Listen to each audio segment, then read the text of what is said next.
Everybody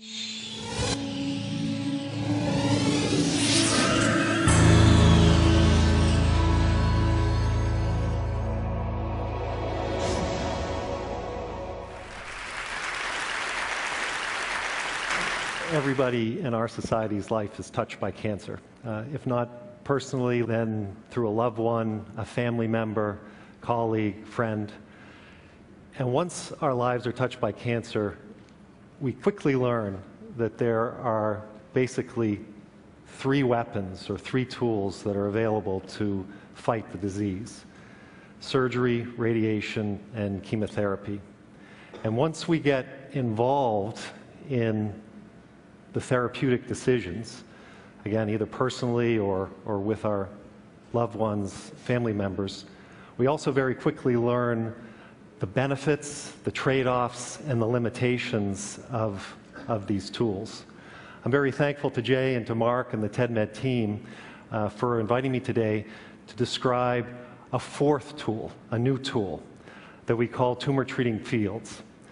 Tumor treating fields were invented by Dr. Yoram Palti, Professor Emeritus at the Technion in Israel, and they use low-intensity electric fields to fight cancer. To understand how tumor treating fields work, we first need to understand what are electric fields. Let me first address a few popular misconceptions. First of all, electric fields are not an electric current that is coursing through the tissue. Electric fields are not ionizing radiation like X-rays or proton beams that bombard tissue to disrupt DNA.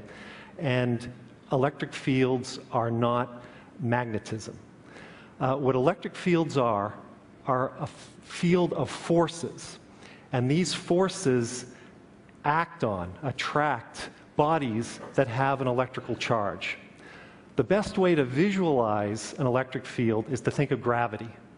Gravity is also a field of forces that act on masses. We can all picture astronauts in space. They float freely in 3 dimensions without any forces acting on them. But as that space shuttle returns to Earth, and as the astronauts enter the Earth's gravitational field, they begin to see the effects of gravity. They begin to be attracted towards Earth. And as they land, they're fully aligned in the gravitational field. We're, of course, all stuck in the Earth's gravitational field right now. That's why you're all in your chairs. And that's why we have to use our muscle energy to stand up, to walk around, and to lift things. In cancer, cells rapidly divide and lead to uncontrolled tumor growth. We can think of a cell from an electrical perspective as if it's a mini space station. And in that space station, we have the genetic material, the chromosomes, within a nucleus. And out in the cytoplasmic soup, we have special proteins that are required for cell division that float freely in this soup in 3 dimensions. Importantly, those special proteins are among the most highly charged objects in our body.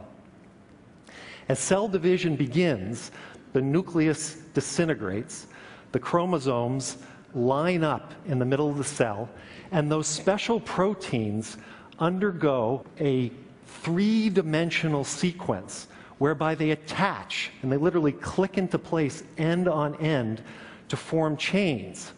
These chains then progress and attach to the genetic material and pull the genetic material from 1 cell into 2 cells. And this is exactly how 1 cancer cell becomes 2 cancer cells, 2 cancer cells become 4 cancer cells, and we have ultimately uncontrolled tumor growth. Tumor treating fields use externally placed transducers attached to a field generator to create an artificial electric field on that space station.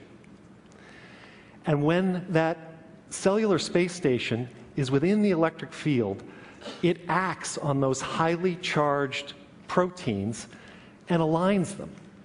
and it prevents them from forming those chains, those mitotic spindles that are necessary to pull the genetic material into the daughter cells. What we see is that the cells will attempt to divide for several hours, and they will either enter into this so-called cellular suicide, programmed cell death, or they will form unhealthy daughter cells and enter into apoptosis once they have divided. And we can observe this. What I'm going to show you next are two in vitro experiments. This is cultures, identical cultures of cervical cancer cells. And we've stained these cultures with a green fluorescent dye so that we can look at these proteins that form these chains. The first clip shows a normal cell division without the tumor-treating fields. What we see are, first of all, a very active culture, a lot of divisions, and then very clear nuclei once the cells have separated. And we can see them dividing throughout. When we apply the fields, again, in the identical time scale to the identical culture, you're going to see something different. The cells round up for division, but they're very static in that position. We'll see two cells in the upper part of the screen attempting to divide. The one within the circle manages, but see how much of the protein is still throughout the nucleus, even in the dividing cell. The one up there can't divide at all. And then this bubbling, this membrane blebbing, is the hallmark of apoptosis in this cell. Formation of healthy mitotic spindles is necessary for division in all cell types. We've applied tumor-treating fields to over 20 different cancers in the lab, and we see this effect in all of them.